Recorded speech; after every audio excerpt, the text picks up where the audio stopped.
యోబు గ్రంథం తెలుసు కదా, 42 అధ్యాయాలు. ఓకే, ఈ 42 అధ్యాయాలని 4 మాటల్లో చెప్తాను, చాలా సులభంగా గుర్తుంటుంది. ఓకే, మొదటి 2 అధ్యాయాలు, ఈ 2 అధ్యాయాల్లో యోబుకి విపరీతమైన శ్రమలు వచ్చినాయి.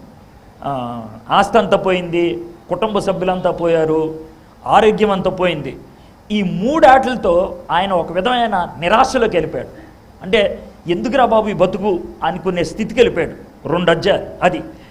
ఆ తర్వాత 3వ అధ్యాయం నుంచి 36వ అధ్యాయం దాకా ఎన్ని అధ్యాయాలు ఆలోచించుకోండి, 34 అధ్యాయాలు.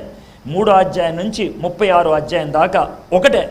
తనకి 4 మిత్రులు ఉన్నారు. ముందు 3 వచ్చారు, ఆ తర్వాత 4వ వచ్చాడు, తర్వాత ఎప్పుడు తనతో ఉండేటువంటి ఒక భార్య. అర్థమైంది? మొత్తం ఈ 5 5 ఏపుల నుంచి పొడుస్తూనే ఉన్నారు. ఇక పొడుస్తూ ఉంటే పాపం మనోడు ఏం చేయాలో తెలియక నిజాయితీని రుజువు చేసుకోవడానికి ప్రయత్నం చేస్తూ మధ్యలో దేవా ఎందుకు ప్రభు ఇలాగా, నేను పుట్టినరోజు చాలా దరిద్రం అనుకుంటా, ఇలాంటి కోపాన్ని అంతటిని కూడా వ్యక్తం చేసేసాడు. 34 అధ్యాయాలు. కాబట్టి మొదటి 2 అధ్యాయాలు నిరాశ, తర్వాత 34 అధ్యాయాలు నిజాయితీ. ఇక 34 అధ్యాయాలు అరవనిచ్చి ఆ తర్వాత దేవుడి సీన్లోకి వచ్చాడు. వచ్చి దేవుడు 37వ అధ్యాయం నుంచి 41వ అధ్యాయం దాకా 64 క్వశ్చన్లు అడిగాడు. ఎన్ని?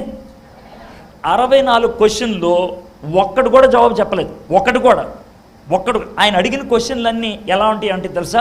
అరే కొండ మీద తోడేలు బతుకుద్ది, ఎందుకు బతుకుద్ది అంటే నేనేం చెప్పను. సూర్యుడు తూర్పును ఉదయిస్తాడు, ఎందుకు తూర్పు వస్తాడు, ఎందుకు చెప్పనని నేనేం చెప్పనా. అలాంటి ప్రశ్నలు 64 అడిగాడు దేవుడు. ఒక్కదానికి జవాబు చెప్పలేదు యోబు, ఒక్కదానికి కూడా జవాబు చెప్పకపోతే సైలెంట్ అయిపోయాడు. కాబట్టి ఇది 3వ భాగం. మొదటి భాగం ఏమో నిరాశ, 2వ భాగం ఏమో నిజాయితీ, 3వ భాగం ఏమో నిశ్శబ్దం. ప్రశ్నలన్నిటికి ఆయనకి అంటే నోటెమ్మట మాట లేదు, కంటెమ్మట చూపు లేదు అంటారు, అది అనమాట జరిగింది మనకి. ఇది అయిపోయిన తర్వాత 42వ అధ్యాయం, ఒక్క అధ్యాయంలో 42వ అధ్యాయం 2వ వచనంలో ఇప్పుడు నోరు తెరిచి మాట్లాడుతున్నాడు. ఏమన్నాడు తెలుసా?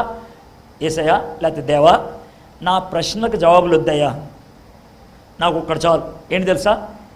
సమస్యలకి పరిష్కారం కూడా వద్దు, నాకు ఒక్కటి చాలు. ఏం కావాలి అని? నువ్వు నాతో ఉంటే చాలు, అంతే, నువ్వు నాతో ఉంటే చాలు.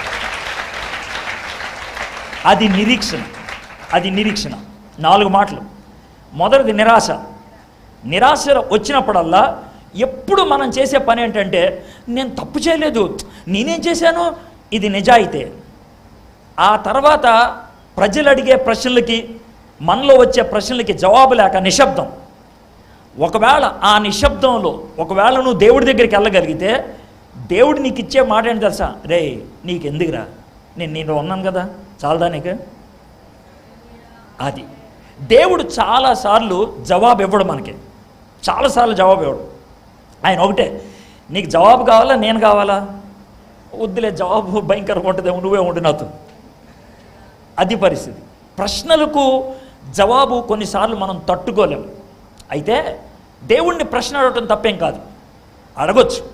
కానీ ఒక పని చేయాలి, దేవుణ్ణి ప్రశ్న అడిగినప్పుడు జవాబు వినటానికి ఉండాలి. అక్కడ మనం ఉండకుండా వచ్చేసామనుకో ఏమి లాభం? ప్రశ్న అడిగి జవాబుకు ఉండకుండా వెళ్ళిపోయిన ఒక దుర్మార్గుడు ఉన్నాడు. ఎవరో తెలుసా? ఆయన పిలాతు. సత్యం అంటే ఏంటి? ఖతర్నాక్ ప్రశ్న అడిగాడు. సత్యం అంటే ఏంటి? బహుశా ఓ 2 నిమిషాలు ఉంటే సత్యం అంటే నేనే అని చెప్పుండేవాడేమో, ఇవన్నీ వివరించేవాడేమో. కానీ మనోడు సత్యం అంటే ఏంటి అని ఒక్క క్షణం అన్నా ఆగాడా? వెళ్ళిపోయాడు పక్కకి. మనలో చాలామంది ప్రశ్నలు అడుగుతాం, కానీ జవాబు కోసం వేచి ఉన్నాం. దేవుడు కోరుకునేది ఏంటంటే నువ్వు అడుగు, తప్పేం లేదు, ప్రశ్న అడుగు. ప్రశ్న అడిగే గుణం ఎవరు పెట్టారు? నేనే పెట్టాను. నీకు బుర్ర ఎవడిచ్చాడు? నేనే ఇచ్చాను. నీకు నోరు ఎవడిచ్చాడు? నేనే ఇచ్చాడు. నేను ఇచ్చిన నోరు, నేను ఇచ్చిన బుర్ర, నేను ఇచ్చిన గుణంతో నన్ను ప్రశ్నిస్తే నాకేం పాపం రాదు. బాగున్నావురా, బాగున్నావు, బాగేది. ఇది నాకు వచ్చే ఫీలింగ్. అయితే నాకు ఎప్పుడు చిరాకు వస్తుంది తెలుసా? నువ్వు నన్ను ప్రశ్న అడిగి కనీసం జవాబు కోసం నా వైపు తిరగకపోతే పిచ్చ కోపం వస్తుంది, వెనక కొట్టాలనిపిస్తుంది. కాల్తో ఫ్యాట్మని ప్రశ్న అడిగి నా వైపు తిరగవేరా, అడిగిగేవే. అప్పుడు దేవుడు కోపం వచ్చింది.